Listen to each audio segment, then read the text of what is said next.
था कि व्यक्ति का जन्म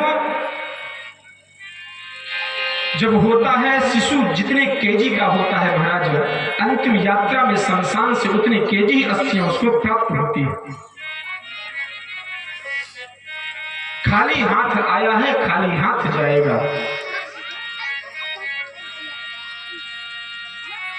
और महाराज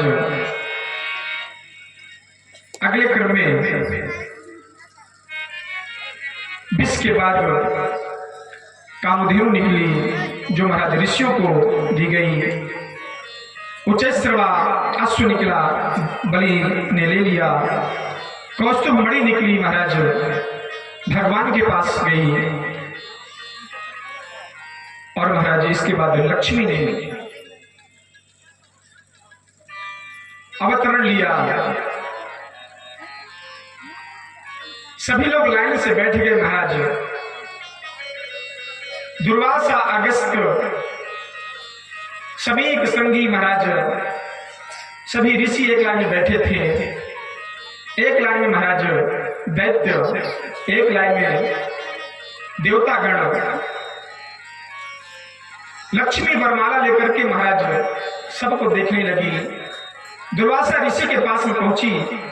लक्ष्मी जी ने सोचा कि यह ऋषि तपस्या तो बहुत करते हैं, लेकिन अवगुण इनमें एक ही है, क्रोध बहुत करते हैं। महाराज वहां भी ऋषि का परित्याग किया।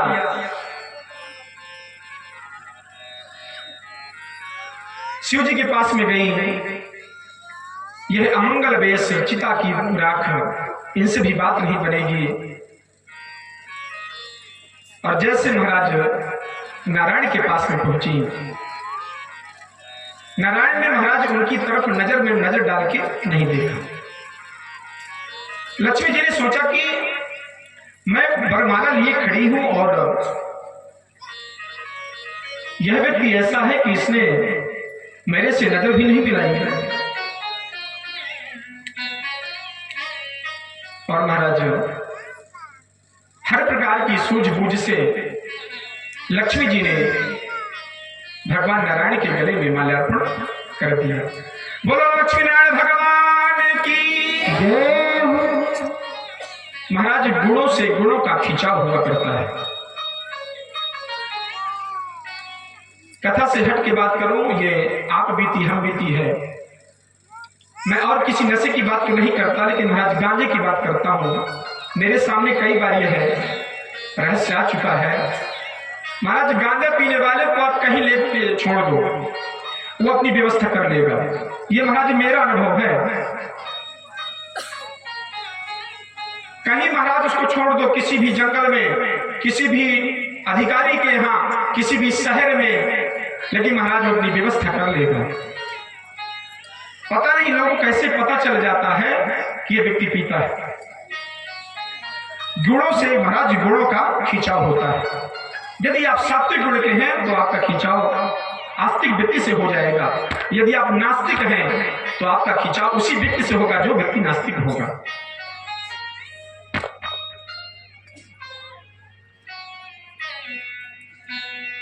और महाराज श्रीरंभा विश्वारुणी अमीय शंख गजराज धनुष कल्पतरु वैद्यमणि कामधेनु शशिवाज।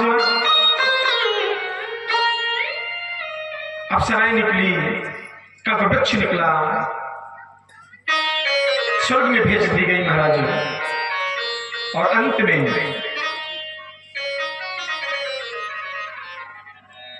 धन्वंतरी भगवान ने अमृत का कलश लेकर के महाराज प्रकट हुए। और जैसे ही महाराज प्रकट हुए, वैसे महाराज दैत्यों ने उस कलश को छीन करके भाग लिए। इधर महाराज देवताओं ने कहा कि प्रभु सारी मेहनत बर्बाद गई, अब क्या होगा। भगवान विष्णु ने कहा धैर्य धारण करो, उसका भी उपाय है।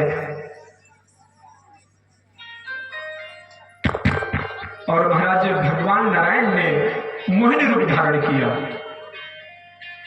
और जाकर के दैत्यों के मध्य में प्रकट हो गई। जैसे दैत्यों ने देखा वो इतनी सुंदर स्त्री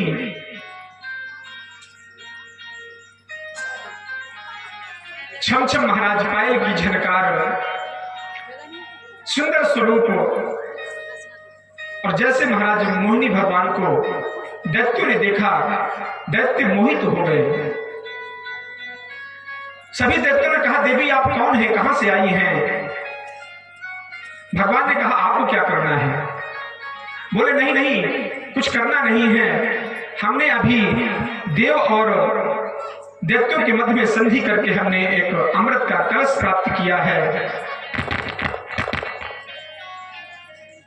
और यदि आप अपने हाथ से पिला दें तो बहुत ही आनंद आएगा। भगवान ने कहा तुमसे बड़ा मूर्ख कोई है ही नहीं है, तुम एक अपरिचित स्त्री पर इतना बड़ा भरोसा कर बैठे। दैत्यों ने कहा कुछ भी हो आप बहुत सुंदर लगते हैं, और हम चाहते हैं कि आपके हाथों से ही यह अमृत हमें मिले। भगवान ने त्याग दिखाया, नहीं नहीं मैं तो ये सब काम नहीं करूंगी, मैं जा रही हूं देवताओं के पास में।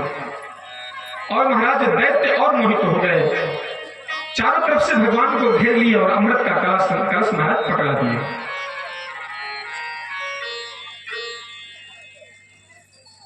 भगवान ने कहा ठीक है एक लाइन में आप बैठ जाओ, और एक लाइन में महाराज देवताओं को आदेश दिया एक लाइन में आप बैठ जाओ।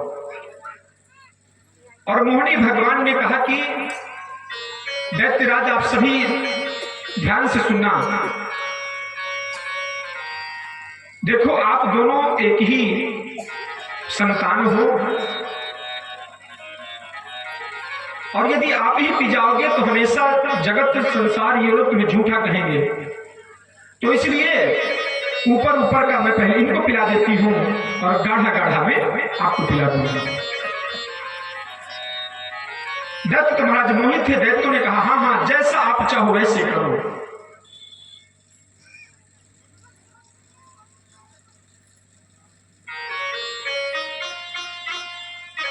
भगवान ने देवताओं को इशारा किया जल्दी बैठो, और महाराज देवता एक लाइन से दैत्य भगवान पिलाने लगे अमृत को। एक स्वरभान नाम का दैत्य था, उसको शंका हो गई कि लगता है यह छलिया है, डाल में काला है, और महाराज वो है आकर के सूर्य और चंद्रमा के मध्य में बैठ गए। और महाराज भगवान अमृत बांट रहे थे, भगवान समझ रहे थे कि यह दैत्य है, लेकिन महाराज पंक्ति भेद नहीं किया। आप लोगों से भी अनुरोध है, यदि गांव में किसी से कोई बात की रंजिश हो और किसी निमंत्रण में वो व्यक्ति पंक्ति में बैठा है तो भेद मत करिए, उसका दोष उसका प्रायश्चित आपको भोगना पड़ेगा। भगवान ने पंक्ति भेद नहीं किया और भगवान ने उसको भी अमृत पिला दिया, और जैसे महाराज अमृत उसने पिया तो सूर्य और चंद्रमा ने बता दिया कि महाराज ये तो दैत्य था। भगवान मुस्कुराए, भगवान ने कहा मैं समझ गया, और महाराज सुदर्शन चक्र से उसका गला काट दिया। लेकिन महाराज वह तो अमृत पी चुका था, मरता कैसे? तो ब्रह्मा जी ने उसको नवग्रह में शामिल कर दिया। वही महाराज राहु और केतु की पूजा हम सभी करते हैं। और जो महाराज यह अमृत स्वरभानु राम के राक्षस से जो गले से महाराज कटता हुआ जो छिट्टे पड़े, ऐसा आया है कि इसी से प्याज और महाराज लहसुन की उत्पत्ति हुई है, इसलिए वह तामसी प्रवृत्ति का माना जाता है तो औषधि इसलिए कि अमृत का गुण है, लेकिन वह पूजा पाठ में निषेध है। कहीं कहीं आया है कि जब बाबा विश्वनाथ विष का पान कर रहे थे तो जो भी कुछ छींटा जमीन में पड़े विष के, उसी से बिच्छू सर्प इत्यादि तैयार हो गए। ऐसा भी किसी किसी संतों का मत है। और जैसे महाराज देवताओं को भगवान ने अमृत का पान करा दिया, कलश को महाराज दैत्यों की तरफ उछाल के फेंक दिया। दोनों खड़े हुए, आपस में युद्ध होने लगा। देवतागण तो महाराज अमृत का पान कर चुके थे, विजयी हुए।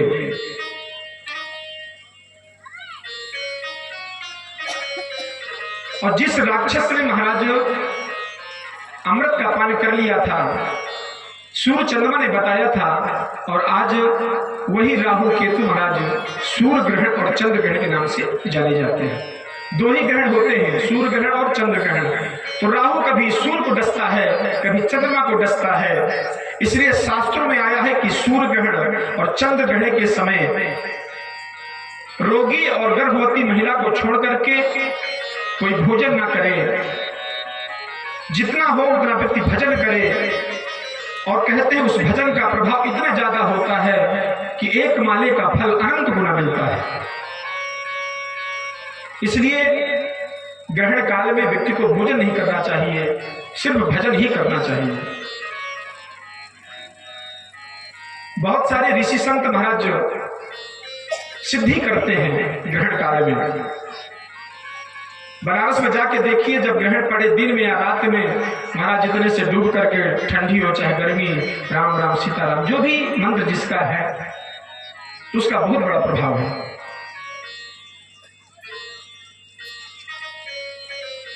आपस में युद्ध हुआ, देवता लोग विजयी हुए। शुक्राचार्य ने महाराज संजीवनी विद्या से सबको जीवित कर दिया। अगले क्रम में वैवस्वत मंत्र की कथा महाराज आती है।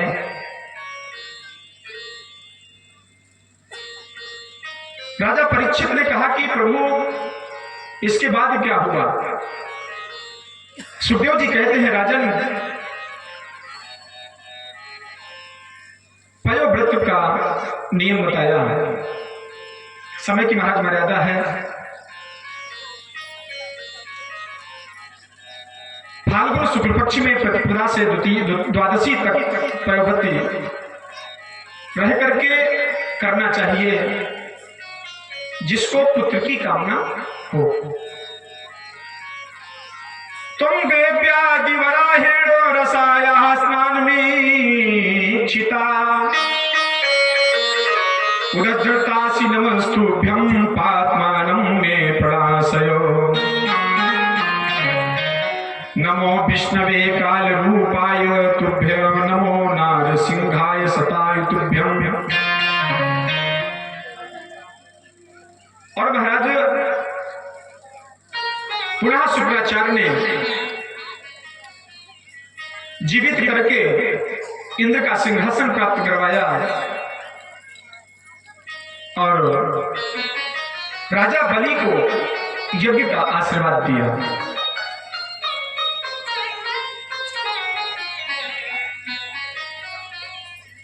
राजा बलि ने कहा कि जो भी मेरे दरबार में आएगा, कोई भी याचक आ जाए, किसी भी कामना से आए, उसको मैं पूरा करूंगा।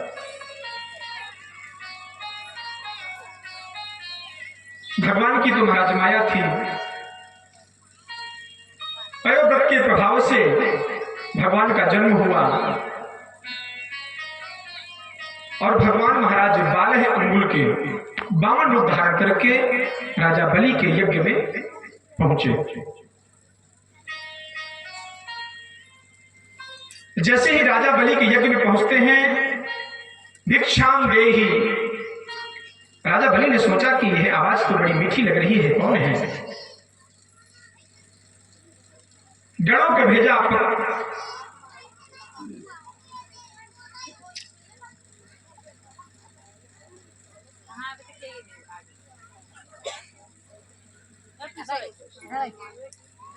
और जैसे महाराज राजा बलि के कानों में आवाज पड़ी,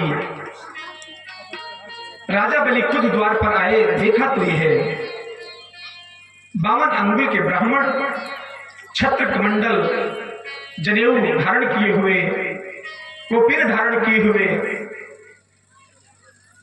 राजा बलि ने कहा कि आप कौन हैं? भगवान ने कहा मैं ब्राह्मण हूं। राजा बलि ने कहा क्या चाहिए,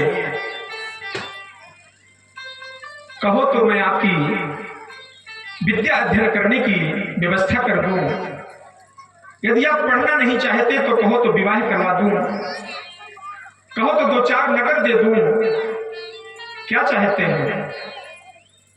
बामन भगवान ने कहा ना तो मुझे विवाह चाहिए, ना मुझे विद्या अध्ययन करना है, ना मुझे नगर चाहिए, मुझे चाहिए तो सिर्फ 3 पग पृथ्वी।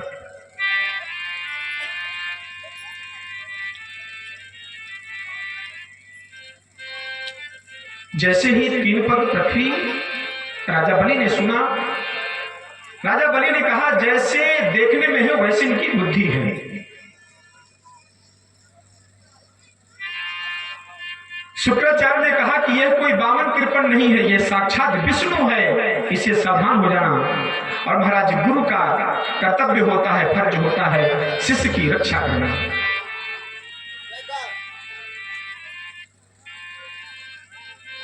राजा बलि ने सोचा यदि भगवान विष्णु है और मेरे द्वार पर आए हैं, मेरे यज्ञ में आए हैं, मेरे दरवाजे पर आए हैं याचक बन करके, तो मेरा तो सौभाग्य है।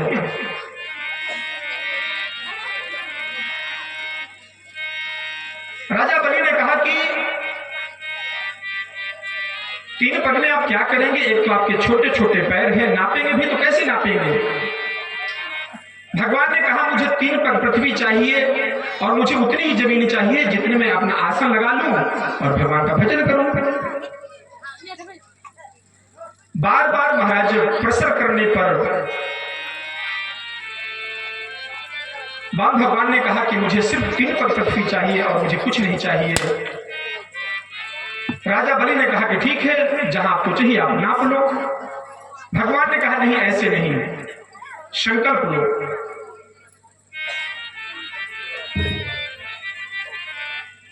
और जैसे भगवान ने कहा संकल्प लो, शुक्राचार्य ने पहले कह दिया था कि ये कोई बामन कृपण नहीं है, ये साक्षात भगवान है, विष्णु है, छलिया है, तुम्हें छलने आया है। तो महाराज जैसे ही बलि ने हाथ में जल लिया, जल लेने के लिए हाथ बढ़ाए, कमंडल उठाया और जैसे महाराज झुकाया, शुक्राचार्य ने सोचा इतनी कड़ी मेहनत करने के बाद तो मैं इसको राज दिला पाया हूं और यह फिर वही पहुंच रहा है।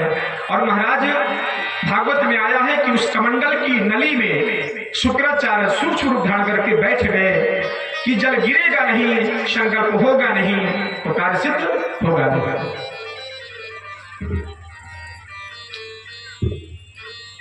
इस प्रकार से जब जल नहीं गिरा, राजा बलि ने कहा दूसरा जल मंगा लो। भगवान ने कहा नहीं, कोई जरूरत नहीं है। और महाराज अपने आसन से एक सीख निकाली और महाराज कमंडल के नली में डाल दिया। शुक्राचार्य जी बैठे थे और महाराज वह सीख जाकर के शुक्राचार्य की आंख में लग गई और एक आंख भगवान की शुक्राचार्य की राम राम सत्य हो गई।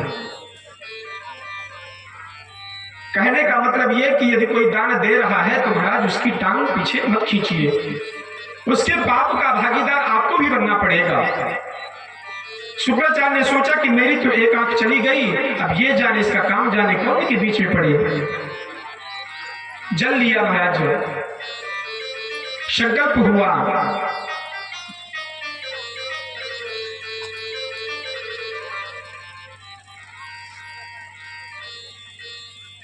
संकल्प में 3 पग पृथ्वी, धनानि भूमौ पशुवस्य गोष्ठे स्त्री गुरुद्वार जना श्मशाने देहं चित्तायां परलोक मार्गे धर्मानुगो गच्छति जीववे। कहा महाराज दान की 3 गतियां हैं। यदि भगवान ने आपको धन ऐश्वर्य कीर्ति यश विद्या बल बुद्धि दिया है, लक्ष्मी की कृपा है, तो महाराज उसका दान करो। यदि दान करने की अंदर से इच्छा नहीं होती, प्रवृत्ति नहीं है, स्वभाव नहीं है, तो महाराज उसका उपभोग कर लो। अच्छे कपड़े पहन लो, अच्छा बंगला बनवा लो, अच्छी गाड़ी में घूम लो, अच्छा सोना पहन लो, और यदि महाराज इतना भी नहीं कर पाए तो उसकी तीसरी गति है नष्ट होना, वह तो महाराज नष्ट हो जाएगा।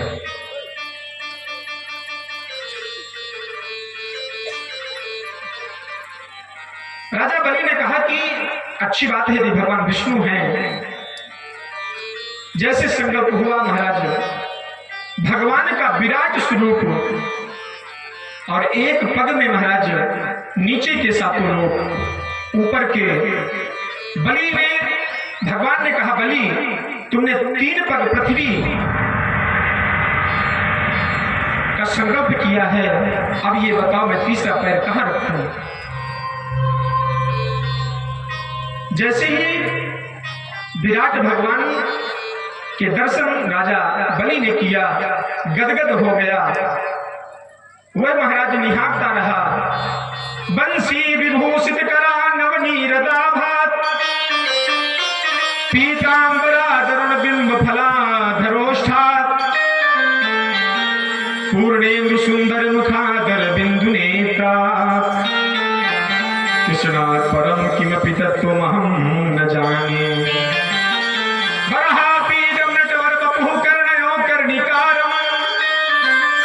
महाराज उस छवि को निहारता रहा। राजा बलि ने कहा प्रभु ये बताइए, धन बड़ा होता है कि धन का मालिक बड़ा होता है। भगवान ने कहा धन का मालिक बड़ा होता है क्योंकि धन उसके अधीन है, जब वो चाहे तब देगा, नहीं चाहे नहीं देगा। तो बलि ने कहा फिर देर किस बात की महाराज, यह तीसरा पग मेरे सर पे रख दीजिए। बोलो बाबा भगवान की। आपके समक्ष भगवान की झांकी आएगी, आप सभी दर्शन करेंगे। आप अपने स्थान पर बैठे रहेंगे, जिसको भी पत्र पुष्प देना है झांकी आपके पास में आएगी। प्रणाम करिए, हाथ जोड़िए और भजन का आनंद लेकर के भगवान प्रसन्न हुए। राजा बलि हम तुम्हारे दान से प्रसन्न हैं, वरदान मांगो। राजा बलि ने कहा ये देना चाहते हैं प्रभु, तो जब भी मैं आऊं जाऊं नगर में आपका दर्शन हो। और महाराज भगवान विष्णु राजा बलि के नगर में द्वार पर बढ़कर के महाराज पहरा देते हैं। आइए हम सभी भजन का आनंद लेंगे। बलि वामन का